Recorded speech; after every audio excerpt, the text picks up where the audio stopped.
Hello friends, welcome back to nithiinsamayalarai. இன்றைக்கி நாம் ரொம்ப சூப்பரான ஒரு லஞ்ச் பாக்ஸ் ரெசிபி தாங்க பார்க்க போகிறோம். ஸ்கூலும் கிடையாது, ஆஃபீஸ் நிறைய பேருக்கு இருக்குது. பட் இருந்தாலும் இந்த லஞ்ச் பாக்ஸ் ரெசிபி நம்ம தெரிஞ்சு வச்சுக்கிட்டா ரொம்ப சூப்பராக ஈஸியாக ஹெல்த்தியாக செஞ்சு முடிச்சிடலாம். வாங்க இது எப்படி செய்கிறதுன்னு பார்க்கலாம். நாம் இன்றைக்கி 1 பாட் பிரியாணி மாதிரி தான் செய்ய போகிறோம். ஸோ ஒரு குக்கர், பிளெயின் குக்கர் எடுத்துக்கோங்க. அதில் கொஞ்சமாக நல்லெண்ணெய் ஆட் பண்ணியிருக்கிறேன். கொஞ்சம் நல்ல எண்ணெய் சூடாகட்டும். அதுக்கப்புறமா நம்ம தாளிக்கிற பொருளெல்லாம் ஆட் பண்ணலாம். கொஞ்சமாக கசூரி மேத்தியை நல்லா இந்த மாதிரி கசக்கி விட்டு ஆட் பண்ணிக்கோங்க. அதோடைய அரோமா ரொம்ப ரிச்சாக இருக்கும். சாப்பிடும் பொழுது உங்களுக்கு ரொம்ப அரோமேட்டிக்காக இருக்கும். கூடவே தாளிக்கிறதுக்கான பிரியாணி இலை, பட்டை, கிராம்பு, ஒரு அன்னாசி பூ மொக்கு அதெல்லாம் போட்டு நல்லா வதக்கிக்கோங்க. கூடவே 2 பெரிய வெங்காயத்தை நான் சின்னதாக ஸ்லைஸ் பண்ணி வச்சுருக்கேன். அதையும் ஆட் பண்ணிக்கலாம். வெங்காயம் நல்லா ரோஸ்ட் ஆகணும். அப்போ தான் உங்களுக்கு அந்த புலாவோடைய டேஸ்ட் ரொம்ப சூப்பராக இருக்கும். ஸோ கொஞ்சம் நேரம் வெங்காயம் வேகட்டும். அதுக்குள்ளே நம்ம அரைக்கிறதுக்கான திங்ஸ் எல்லாம் அரைச்சிட்டு வந்துடலாம். ஒரு மிக்சர் ஜார் எடுத்துக்கலாம். அதில் ஒரு கைப்பிடி அளவுக்கு புதினாவும், ஒரு கைப்பிடி அளவுக்கு கொத்தமல்லி, கூடவே காரத்துக்கேற்ற பச்சை மிளகாய், ஒரு கைப்பிடி அளவுக்கு பூண்டு, ஒரு மீடியம் சைஸ் அளவுக்கு இஞ்சி நல்லா உரிச்சு வச்சுக்கோங்க.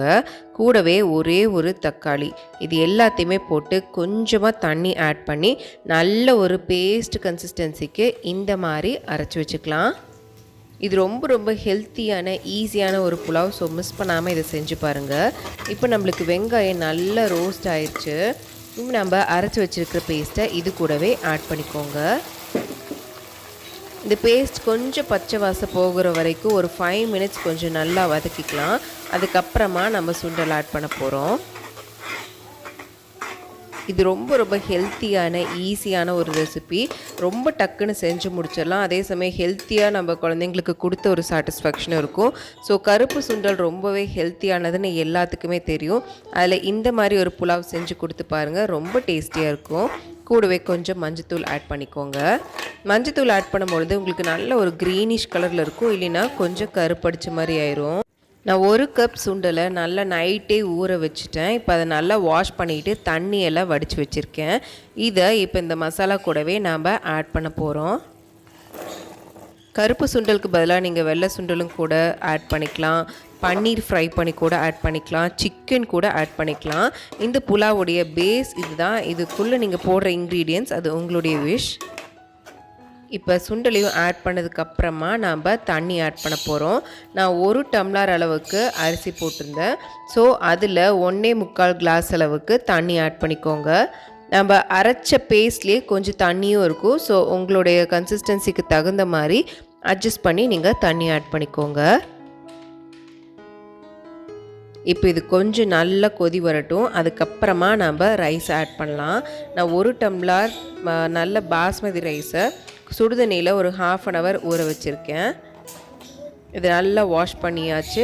அதோடைய தண்ணியும் ஸ்ட்ரெயின் பண்ணி வச்சுருக்கேன். இப்போ இந்த மசாலாவுக்கு தேவையான உப்பையும் ஆட் பண்ணியாச்சு. கூடவே நாம் அரிசியும் ஆட் பண்ண போகிறோம். அரிசி ஆட் பண்ணதுக்கப்புறமா ரொம்ப நேரம் போட்டு கிளறக்கூடாது. கிளறினீங்கன்னா அரிசி உடஞ்சிரும். இந்த ஸ்டேஜில் உங்களுக்கு தேவையான தண்ணி மட்டும் நீங்கள் பார்த்து வேக வச்சுக்கோங்க. நம்ம சுண்டல் ஆட் பண்ணியிருக்கிறதுனால இதில் ஒரு 1/4 கிளாஸ் அளவுக்கு தண்ணி கொஞ்சம் சேர்த்தியே ஆட் பண்ணிக்கோங்க. அப்போ தான் சுண்டல் சீக்கிரம் வந்துடும். கூடவே 1 டீஸ்பூன் அளவுக்கு நெய்.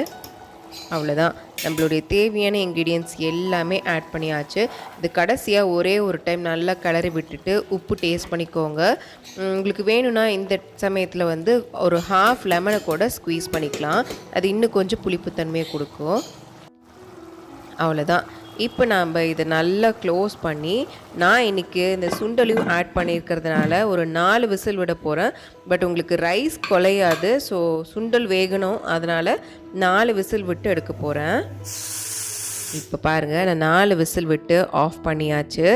நம்மளுக்கு சூப்பரான க்ரீனிஷான ரொம்ப ஹெல்த்தியான கருப்பு சுண்டல் புலாவ் செம்மையாக ரெடி ஆயிடுச்சுங்க. இங்கே பார்த்தீங்களா, நல்ல உதிரியாக உங்களுக்கு வந்து ரைஸ் குலையவும் இல்லை. ஒரு 4 விசில் விட்டிங்கன்னா தான் வந்து அந்த சுண்டலும் நல்லா வெந்துடும், இல்லைன்னா சுண்டல் வேகாது. கொஞ்சம் ஒரு மடங்களவுக்கு தண்ணி கொஞ்சம் ஆட் பண்ணிக்கோங்க. அவ்வளோதாங்க. நம்மளுடைய சூப்பரான, ஹெல்த்தியான லஞ்ச் பாக்ஸ் ரெசிபியான கருப்பு சுண்டல் புலாவ் செம்மையா ரெடி ஆயிடுச்சு. இது கூட எக்கு வச்சு சாப்பிட்லாம், தயிர் ரைத்தா வச்சு சாப்பிட்லாம். ரொம்ப ரொம்ப சூப்பராக ஹெல்த்தியாக இருக்கும். குட்டீஸ்லேருந்து பெரியவங்க வரைக்கும் எல்லாத்துக்குமே இதை நம்ம தாராளமாக சஜஸ்ட் பண்ணி கொடுக்கலாம்.